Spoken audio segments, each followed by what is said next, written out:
BoardGameCast. My name is Jesper Edmark, also known as Mordachai on BoardGameGeek, and I am the host of this show, in which I show you full sessions of board games. In this episode, I will show you a 3-player game of Brass. Brass is a game by author Martin Wallace, who is more famous for Age of Steam and Steam, for instance. Brass, on the other hand, is a card-driven economic game where you try to set up your industries and make an efficient economic engine.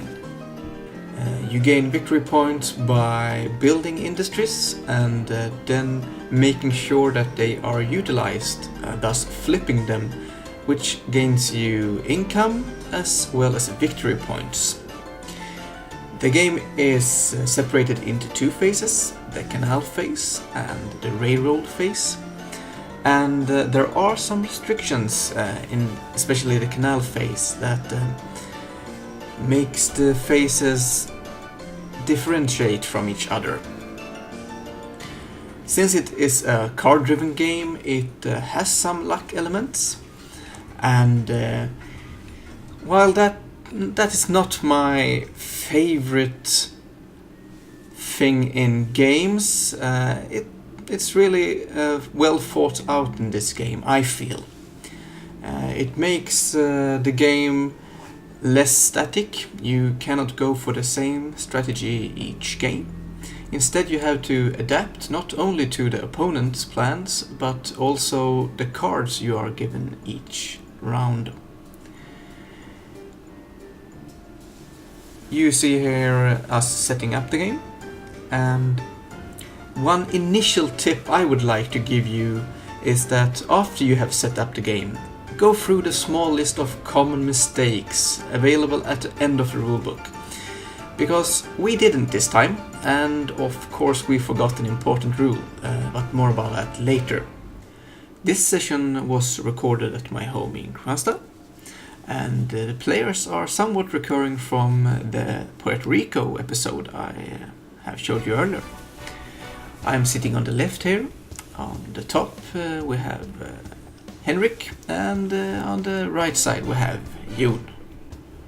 Jon has not played this game before, while I have played it a few times, and Henrik is by far the most experienced of us at this game. This is actually one game that I do not have in my own collection, but that is due to several of my friends owning the game, so I do not have to buy it myself to be able to play it. Jon here starts out with a factory, and he does so with the aim to be the first to ship to the distant market. Distant market and the cards are the 2 random elements in this game, and I'm not overly fond of them, but it's part of the game, and I still think it's a very good game. On that note, of course, distant market should have been at the top here. We haven't shipped beforehand. The best part of this game, I feel, is the way turn order is handled. Turn order is entirely handled on how much you spend in the game. If you spend a lot, you will be last in the turn order next time, and the one who spent the least will be first next time. And that means you can set up for turns when you take 4 actions in a row. Except for the first turn, every round consists of 2 actions per player. And playing the turn order is very important in this game. There is a slight downside to the way it is handled, and that is very early in the game, because if you spend the same amount of money as the other players, you retain the turn order. And since it is totally random who goes first in this game, and you do not get any extra bonuses for being later in the turn order, the first and second rounds, which is it is a benefit to go first. So you can get really behind on the first turn if you are unlucky, but it wasn't an issue in this game. You see here both Jon and Henrik start with factories. I started with port and then went factory round 2. That was probably not the best choice. I probably should have built the factory round 1 and the port round 2 to get turn order advantage for round 3, but it didn't matter that much. Playtime in this game was 2 hours and 10 minutes, give or take a few minutes. I have cut out quite a lot of that, and that is one thing I really would like you to comment, because I have cut out all administrative actions, all the administration between turns especially, which cuts down the video time, but it also takes away some parts of the game. If you like that or dislike that, please tell me in the comment section. That would be appreciated. Early game, it is a scramble to be the first to trade away cotton. Cotton gives a lot of income and as well as victory points throughout the game, but it's also one of the more expensive actions. Although the first cotton mills are quite cheap, the later ones are the most expensive action you can do, bar building shipyards. But there are not many shipyards coming into play, so you tend to want to get them out at the right time. Here Henrik decided to ship to his own port, and that was because he had taken a loan with the action before, so he wanted to get his income above 0 as fast as possible, and shipping to your own port gives you a larger boost in income. He probably should have shipped to the distant market here, because that would still have taken him above 0, but you will see that there will not be that much competition for the distant market in this game, and that is partly due to it being a 3-player game instead of a 4-player game, partly due to us taking different routes in the game. The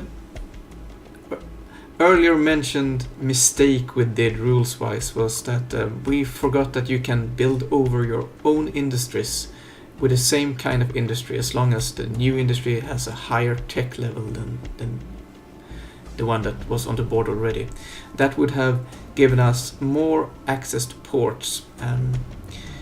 Since we forgot that rule, ports became quite limited in this game, and that meant that we couldn't flip as many cotton mills as we wanted. Henrik adapted this by not building as many. Jon decided to take another route entirely and go very heavily into the shipyards. But probably would have been a few more factories out into play if we had not forgotten about that rule. I was the only one who really went for cotton mills this game on a larger scale, and unfortunately I probably could have made some victory points more than I ended up with, because we forgot about that rule. But back to the game here. We are in the middle of the canal phase here, a few turns in. The canal phase has a couple of really important aspects that do not apply to the railroad phase. First of all, you can only build one industry per city and player. That means that you have to scramble around to vie for the available buildings in different cities. That also means that you can build yourself out of particular spots. You can block yourself, and I actually did that here. I wanted to be able to build a steel mill later, but unfortunately I had blocked the only spot that was available for me by building that cotton mill in Bolton. As you see here, I am the first one to ship to the distant market here, and I draw really badly on the cards.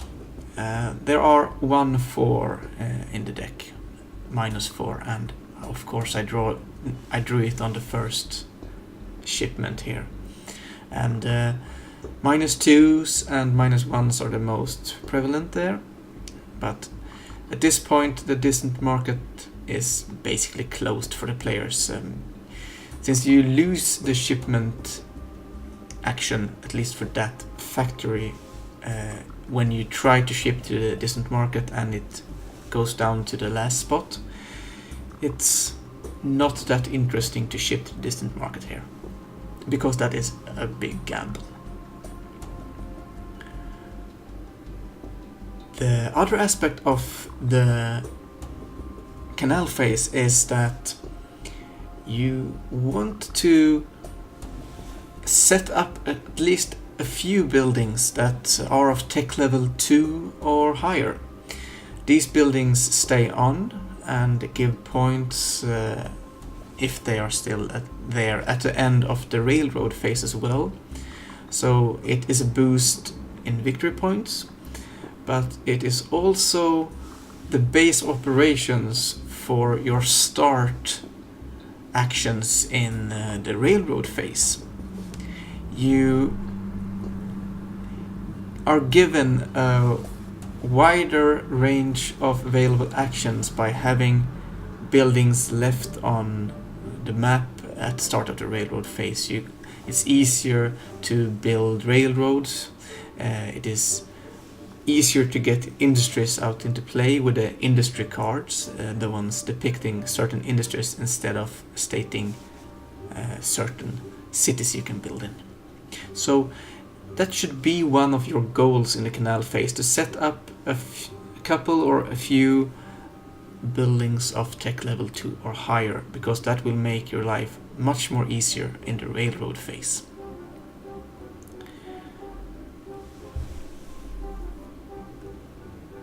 When we are speaking about the early game here, I would like to point out that taking loans is a very important part of the game. You cannot keep up with the buildings race in brass unless you take a few loans. Depending on the game, you might get away with 1 or 2 loans, or you might have to take as many as 4 or 5. It really depends on the setting of the cards you have, the group think. But having money in this game available for your actions is really, really good. And to get the huge influx of money, you need those loans. Now, the trick to taking the loans is to time it. The best time to take a loan is early in the game, because early in the game the lower you are on the income track and the lesser loss on the income track the loan action incur to you. But then again, if you take loans early, you pay a higher opportunity cost than you do later in the game.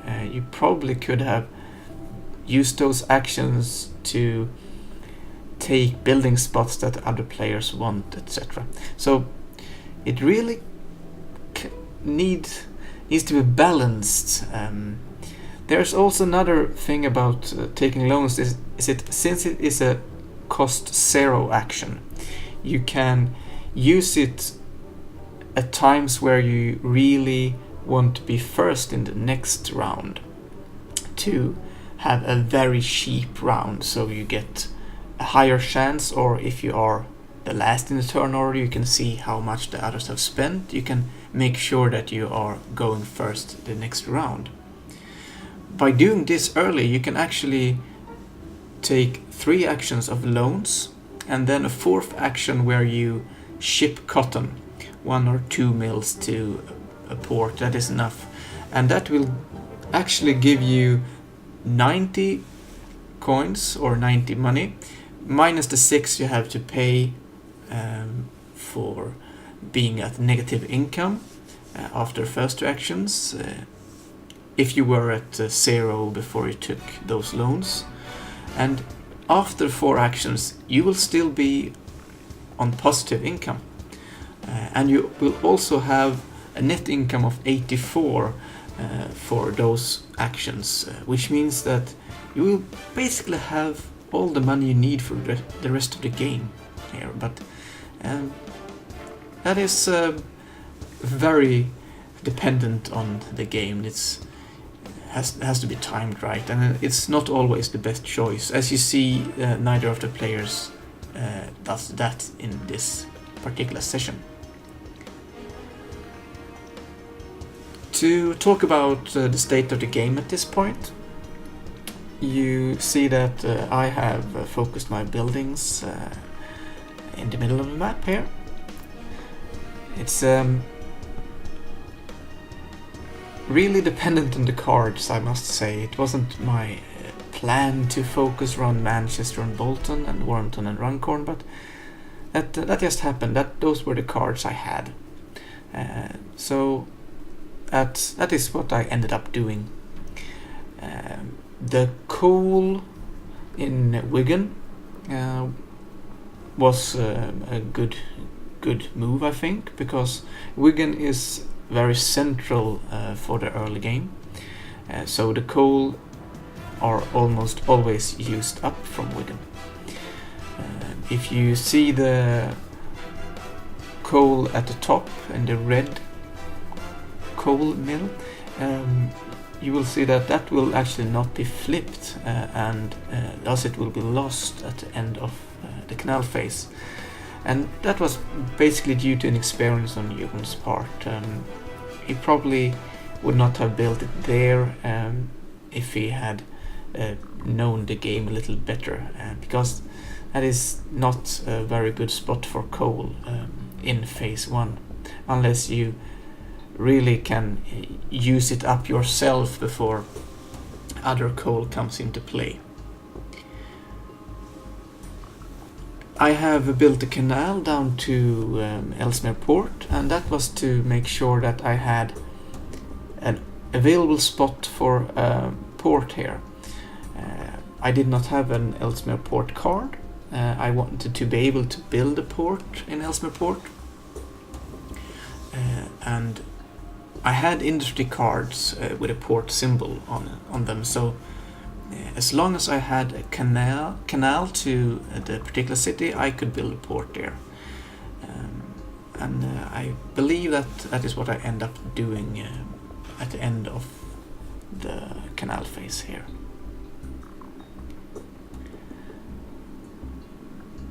One thing that is interesting when we are talking about ports and cotton mills is that you are not forced to use your own ports when you are shipping cotton. As you see here, I use Henrik's port, and that is for 2 reasons. One, I did not have to take extra actions getting that port into play. I did not want to ship to distant market, since that was a very risky move at this point. And I blocked Henrik from using that port himself. That is a very important thing to note here, because flipping other players' ports with your cotton mills give you a higher reward than the other player gets. Of course, you still want to ship through the distant market or through your own ports, if available, but at this particular time I did not have a port available that was my own. I did not have the distant market available, so I forced Henrik to build more ports here by using his port, and I got a better influx in economy and victory points than he did here. He immediately follows up by building a port and immediately shipping through that port.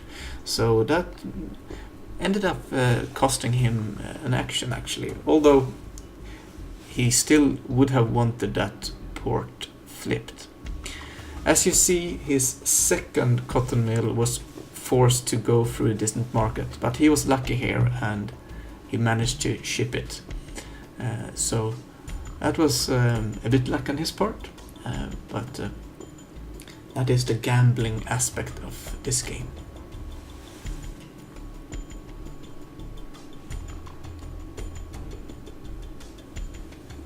We are getting close to the end of the canal phase here, and this is a good time to speak a little about the points from canals and later railroads. You don't get that many points from canals. It's since you can only build one industry in each city in the canal phase, you cannot make sure to maximize the points from the canals like you can when you enter the railroad phase, where you can fill up a city with your own buildings and make sure that you get the maximum points from the railroads in that case. But the railroads give you the opportunity to use those industry cards, and industry cards are, at the same time as it is easier to get them into play, you do not have to build in a specific city. You still have to build in cities you have connected to yourself. You cannot, for instance, build in Liverpool unless you have the canal to Liverpool from Wigan. And that means that I cannot use, in this particular case, my port cards to build in Liverpool. I have to use Liverpool cards, and that is the reason that the canals can be used both offensively to be able to build in cities you have the cards for, or the industry cards for, as well as defensively, as I did with Ellesmere Port. I basically blocked both other players from building in Ellesmere Port unless they had an Ellesmere Port card. Unfortunately, Ewan had exactly that. He had a Liverpool card and he had an Ellesmere Port card, and he decided to build in Ellesmere Port here. And since I did not get to build in Ellesmere Port myself, I actually end up with a cotton mill that isn't flipped in the canal phase.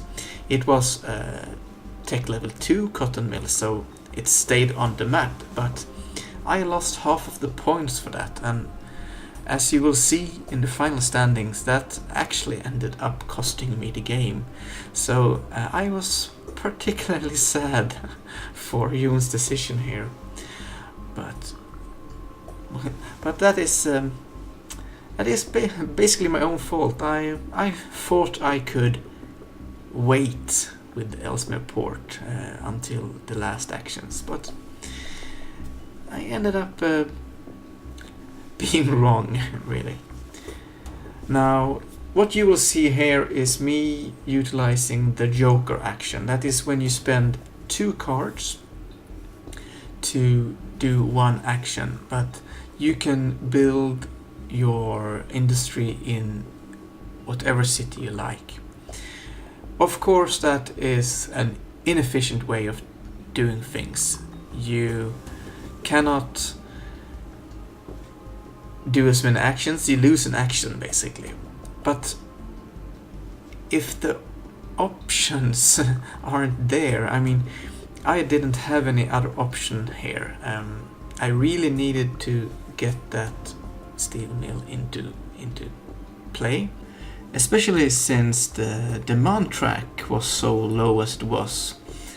I actually got a rebate larger than the cost of the actual mill here. Unfortunately, I forget to push myself up 3 steps on the income track here. You might have noticed that. That is unfortunate. It cost me a few coins throughout the game, but I do not think it was that deciding.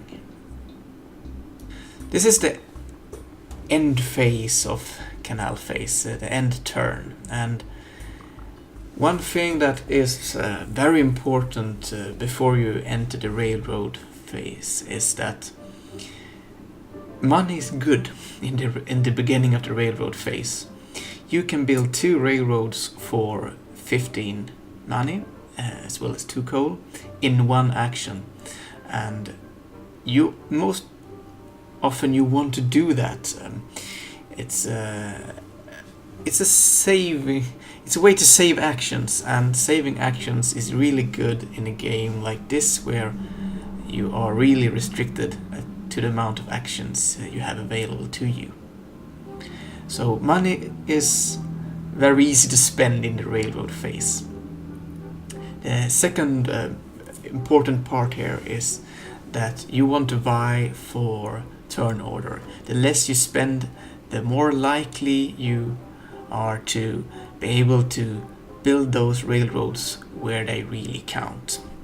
So that is, it's good to spend very little in the last turn in the canal phase. I decided to build a small building. You will see Henrik decide to take 2 loans here actually to get a large influx of money and be the first one to build in the railroad phase.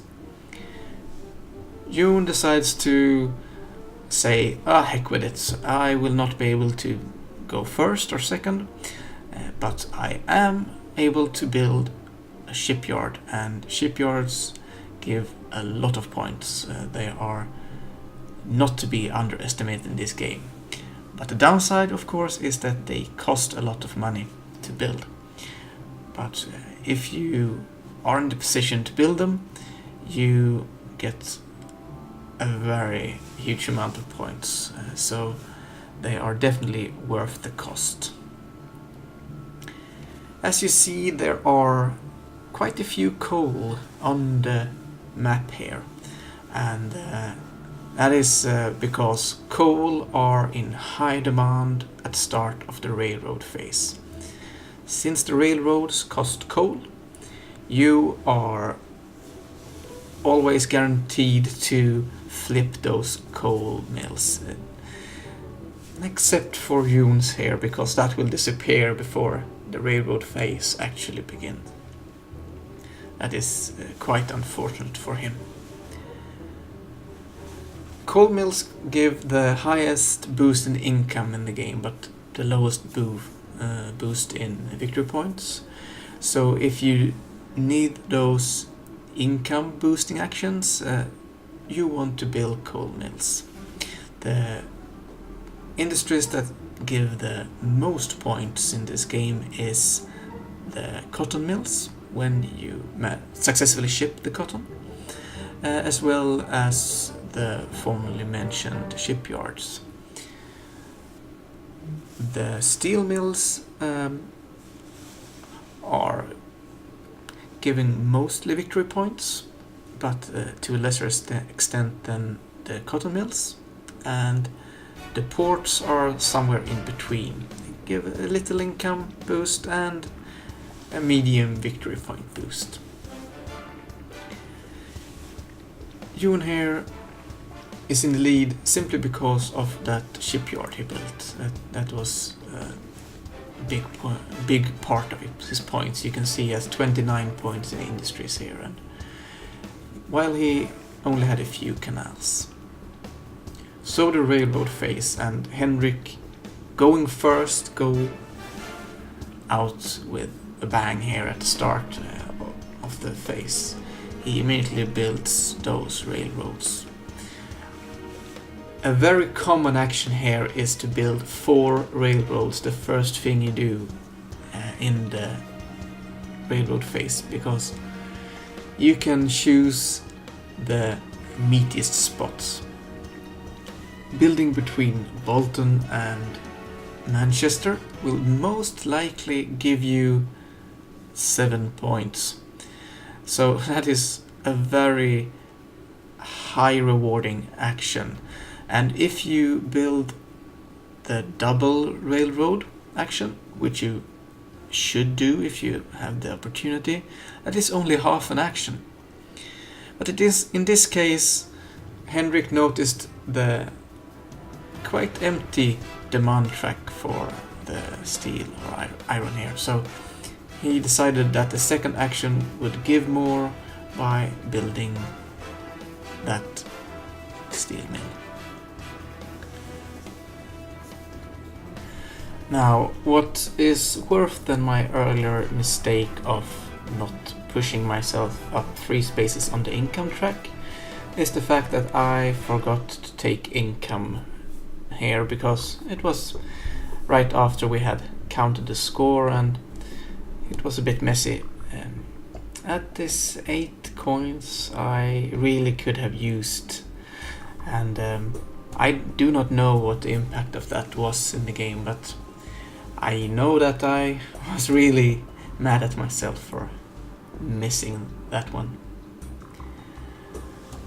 What is also interesting here when you see me flip through the cards is that it's good to do actions in the correct order. I am building 2 railroads here, and as you saw, one of my actions was building a coal mill. But if I do it in the correct action, and you will see me do a little take back here, I will be able to spend the coal from my earlier coal mill, and that way I can flip it immediately. That will leave my new coal mill filled with coal, but it's much better to have one flipped and one full of coal than have 2 mills that aren't flipped at all. One with only 1 coal remaining and one with 3 coal. So it's good to do things in the right order. That is the lesson here. Fortunately, we are not that strict in this game group. We allow smaller takebacks like this one, so that is good for me here. I think I mentioned that in the Ora et Labora session, I was the one with the most AP, most analysis paralysis, and I unfortunately have to say that that is probably true in this game as well. Although I think that I wasn't that bad as I was in the Ora et Labora session. This is a game where you can think quite a lot, but at the same time you are restricted at what you can do. So it's not the same kind of brain burner as Ora et Labora, or for example Le Havre or Agricola or Calysis. So I think that I am less AP prone in this game than I am in those kind of games.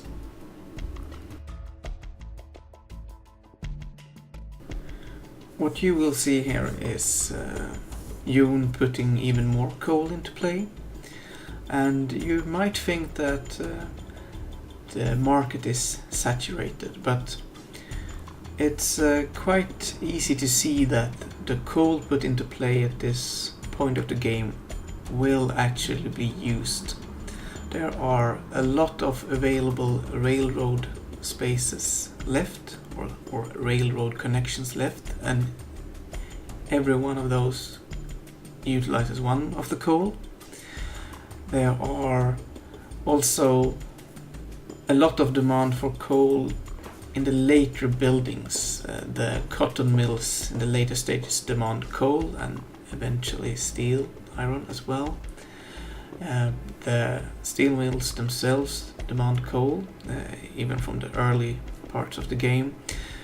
And the shipyards also demand coal as well as steel, iron. While Henrik builds his industries here, I would like to point out the necessity of taking up in brass. It really is necessary for you to get rid of lower tech level industries, because those will otherwise clutter up your progress. They will be in the way until you take them away. Especially shipyards, they cannot be built unless you take one tech action, full tech action, to take away the level 0 tech, and those can only be built, that tech level 1 shipyards can only be built during the canal phase. So if you want to build shipyards in the railroad phase, you have to take away the remaining, depending on how many you built in the canal phase, of course, shipyards you have above your level 2 shipyards. That is really important. I decided not to go for shipyards in this game, and that way I can take away other buildings.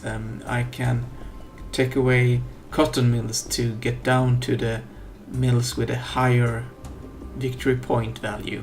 I can take away coal mills to get to the mills that provide more victory point and more coal into the game. I can take away the ports so I get better ports, and that is really important here. It's you probably cannot win without taking at least once or twice in the game, and especially some actions where if you do not build any ports, for instance in the canal phase, you just cannot build ports in the second phase, in the railroad phase, until you have taken away those level 1 ports. That is one interesting thing here. You cannot build tech level 1 buildings or industries in the railroad phase because they are already outdated. So teching is important. Another thing with teching is that they are very cheap actions. So that is, as well as the loan action I spoke about earlier, a way to get better turn order for the next round. The third part of taking up is that it is the fastest way of flipping your steel mills. You can flip even if you are not connected to the steel mill as well, since iron and steel can be shipped without the use of canals and railroads, while the coal needs those connected cities to be able to be shipped. And that is something that is often overlooked in the game. We are getting further into the railroad phase, and still no one has shipped in the railroad phase. That is largely due to the amount of points you get from railroads, as well as the scramble for those coal mills that we got out so many of in the beginning of this phase. Here you see that coal being drained away by Henrik. He does that double action with double railroads. So 4 railroads in one turn. That is a lot of money, but it yields a lot of points at the end of the game. So if you can afford it, and if you remember, Henrik took those loans at the end of the Canal phase, so he certainly can. That is one of the best ways of gaining points at the end of the game. Just make sure you have those railroad tracks in place. If you were observant here, you noticed that June here, he decided to build and flip an industry. He built some railroad tracks so we could flip a coal mine, before he took his loan. And he actually saved one spot on the income track by doing that. When you take loans, you move to the highest spot the next income step down. So for instance, Jon here, he is on the 20th spot, and that gives as much income as if he had an income track spot of 19.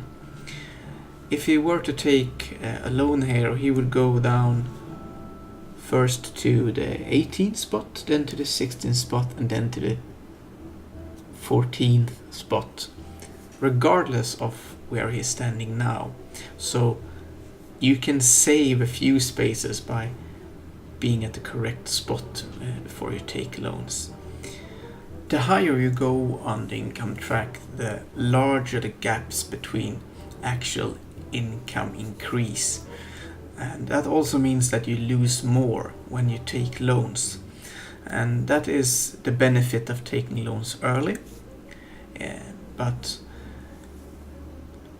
at this point in the game, it is still viable to take loans, and you're most often forced to take loans as well.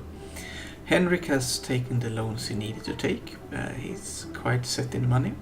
But both me and Jon here, we are more or less forced to take another loan before game end. If you manage to build up a lot of income early, you can avoid taking several of the loans you otherwise would have to take.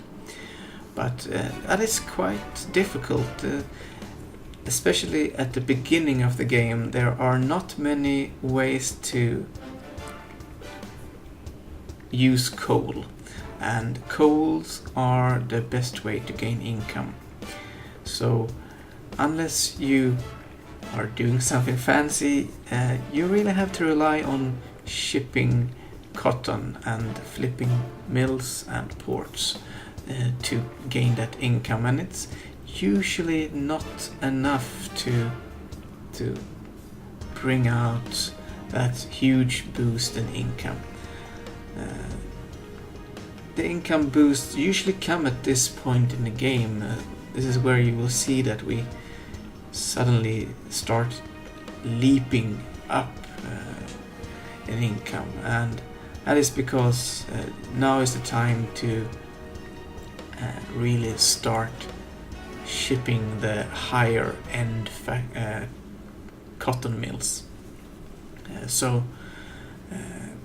you will soon see me move up the income track, and I'm really lucky here because I am again the first one who goes for that distant market.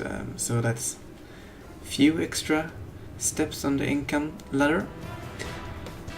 But then again, I could have been a bit luckier with my draws from the distant market track.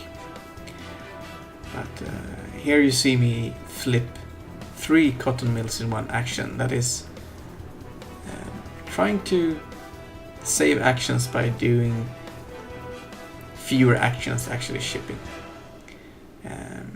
So I flip 3 mills, one of my ports, and then the 2 distant market shipping moves. The -3 goes first, and then the -2. Again, quite high numbers, making the distant market a gamble, really. You don't want to ship to the distant market here unless you really have to, because you run the risk of losing out on that particular cotton mill flip.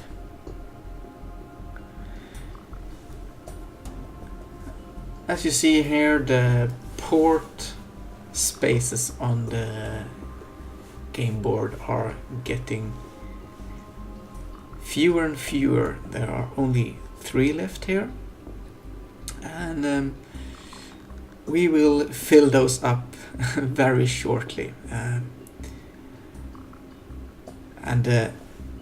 This is where our mistake comes into play, really. If we would have remembered the rule that you can build over your own industries, there would have been more ports available in this game. That would have meant that we would have been able to build more cotton mills. And we really took away part of the game by forgetting about that rule. So again, do not forget to read through the list of common mistakes, because it is there for a reason. Martin Wallace knows what he was doing when he added that list to the rulebook. So that is, if you only take away one tip from this video, that is the one you should take with you. Remember to go through that list.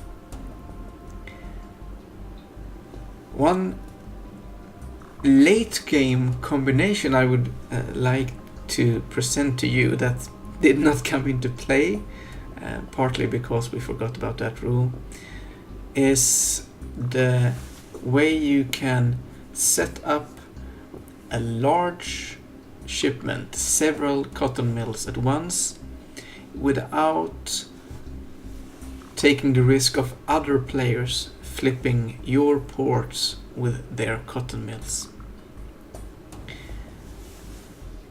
If you manage to get a couple of unflipped cotton mills into play,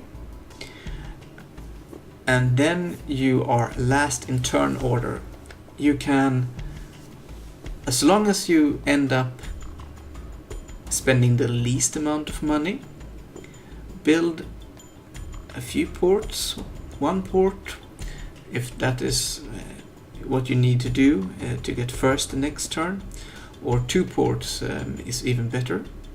And then immediately in the next turn, next round, you can build another port if you still need one, and then use the second action to flip the ports with your cotton mills. So that is one really powerful move at the end of the game. But there are a couple of requirements that has to be filled for you to be able to do that. First of all, you have to have the cotton mills already into play. And the reason that you cannot do it the other way around most of the times is that the cotton mills are really expensive to build. The higher end cotton mills costs more than the double railroad building action.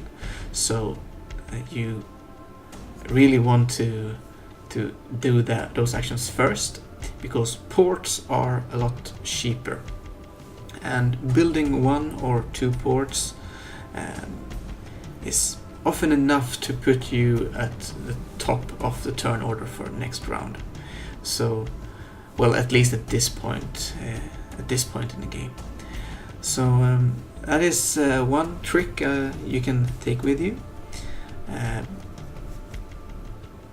It will give you a huge boost in both income and victory points, and can be the deciding factor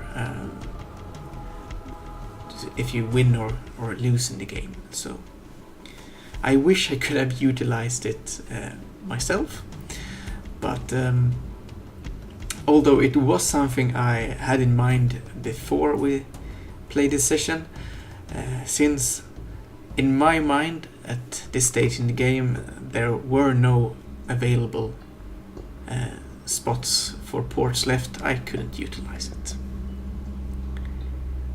The vigilant of you can see that we made a mistake here. We should have taken that iron, that steel, from one of the mills on the board instead of the demand track. So that was a simple mistake, but that is also something that you should look out for. You cannot choose to take from the demand track instead of the mills in play. You have to you have to take it from the board if you can. We are getting closer to the end here. At this point in the game, once you have been dealt all the cards in the deck, you cannot take any more loans. So if you find yourself short on cash at this point, you are really out of luck. You have no way of getting that boost of money that the loans provide. So that is one thing that is important to note. So you are not stranded without money once you have taken all the cards from the deck. As you see, Yoon continues with his shipyard strategy, and he will end up building another one before the game is over, and that is a lot of points. And you will see that when we count up the industries in the end, he gained a lot of points from those shipyards. 6 actions left per player, and the board has really started to fill up. There are not many connections left to be made, and there are not many spots left to build on. One thing that might come into play this late into the game is the possibility to build over other players' industries. This only applies to coal and steel mills, but if the demand track for the particular good or resource are empty, and by the way, you can still buy that resource at the cost of 5 even if the demand track is empty, but if it is empty and you have the correct building card, you are allowed to build over another player's, or your own as it were, steel mill or coal mill. That will actually take away that other player's mill from the game, so they will lose the points. They will not lose the income they have gained earlier from it, but they will lose the points. And since the demand track is empty, your own mill will immediately be flipped, and you will sell that coal or iron to the demand track, so you gain back money immediately. So that is one really powerful action.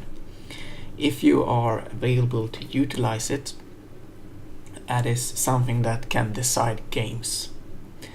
One thing to remember here is that if, for instance, there are only 2 iron or 1 iron left on the demand track, and you spend your first action taking up, or the same thing goes with the coal track, if there is only only one coal left on demand, then you can spend an action to empty it out before you build that type of mill. So when the demand track is getting low on a particular resource, it's time to look out. Either fill it if you can by building that type of mill, or try to take those actions that put you in the position to build over another player's mill, because you do not want to lose those points. It's something that is rage worthy when that happens, especially if it is the action that ends up deciding the game. And if, for example, the two players are vying for first place and one of them builds over the other, that is really something that makes a huge swing in the game. Here you see Yoon build his second shipyard, and he actually got both of them out in this game. He in total built 3 shipyards, and that is something that you don't see very often, one player getting to build that many. Partly that it happened was because I had beforehand decided that I wasn't going to go for them, and I almost made a show of throwing away those cards early. That is bad plan on my part, perhaps. But also it's much easier to build them when there's fewer players in the game.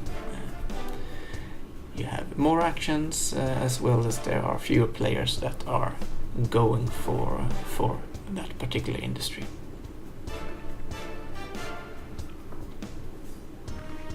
It's the second to last round of the game, and we are still putting coal into the game. But I am confident that that coal mill will be emptied soon, because there are still a few spots where you can build railroad tracks, so I wasn't very worried. And as you see, I follow the build up with taking half of those coal away immediately.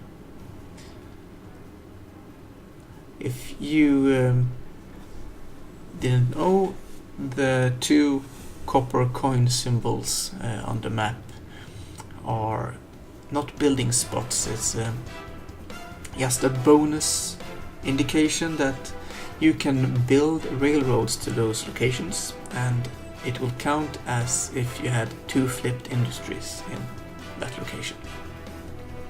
So at the end here, you can actually use those places as some of the more lucrative destinations for your railroads. For instance, the one that I built from Liverpool there, it was worth 6 points, and that is the second highest railroad connection in the game. There are a few other that are also worth 6, but 7 is the highest, and 6 is the second highest. You and here in turn 17-18 lacked just a few coins. He lacked 2 money to be able to build more tracks, but he spent 2 actions building 1 railroad track each in turn 17, and that is not always a bad plan. Yes, it takes an extra action, but it's much cheaper. So he did that, and then he built more railroads at the end here, and that blocked both Henrik and me out from building the ones we really wanted. Henrik had a backup plan though. He built the last shipyard here. We had tech down to the tech level 2 shipyards, so he got one out in the end. On my part, I was blocked by Yoon's railroads. I could not build any more railroads here, even if I wanted to. So I did the only thing that I could. I took the gamble. I built one last cotton mill, and then I shipped to the distant market. And that was a real gamble. But it was the only thing I could do to gain points. There was nothing else I could do. So I took the gamble. And fortunately it paid off, especially since I am paying a huge premium on building that cotton mill. I'm paying 4 extra for the coal, and I'm paying 1 extra for the steel, so that is 5 extra. In the end, I'm paying 23 for that cotton mill, so quite expensive, almost as expensive as those shipyards. Considering that it could have been a 0-point action, or actually 2 actions that had yielded me 0 points, that would have been quite expensive. But that is something that can happen in the endgame, especially if you forget crucial rules. So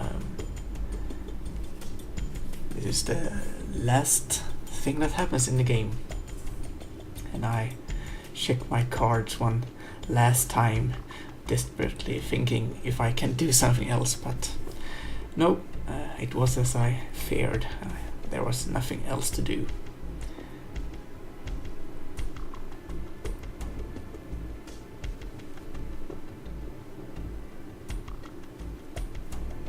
Fortunately, I draw the 0, get my 12 points, and the game is over.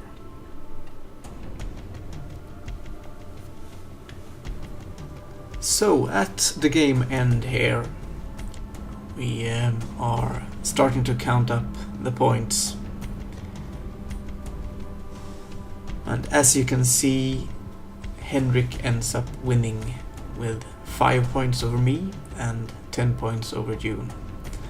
Considering it was the first time Yoon played a game, and that he built that coal mill in a spot that meant that he couldn't flip it, he did really well. And he is a fast learner, and it was the same with the Puerto Rico session. He played really well for only having played that one time before.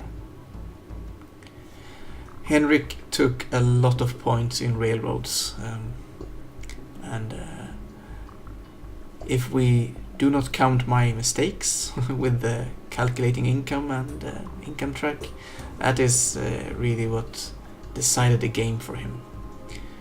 But as you can see, the game was very even.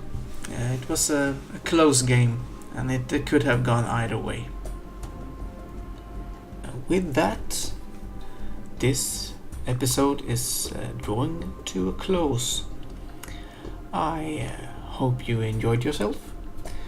We enjoyed the game, as always, and if there is something that you would like to contribute, there are possibility to leave comments both here on YouTube or on BoardGameGeek. And if you like to get notifications of when something happens on the channel, you can either subscribe on YouTube, or you can subscribe to the geek list on BoardGameGeek. That is the episode list for BoardGameCast. BoardGameCast, and I will provide a link to that. But other than that, I hope you enjoy yourself, and I hope to see you next time. Goodbye.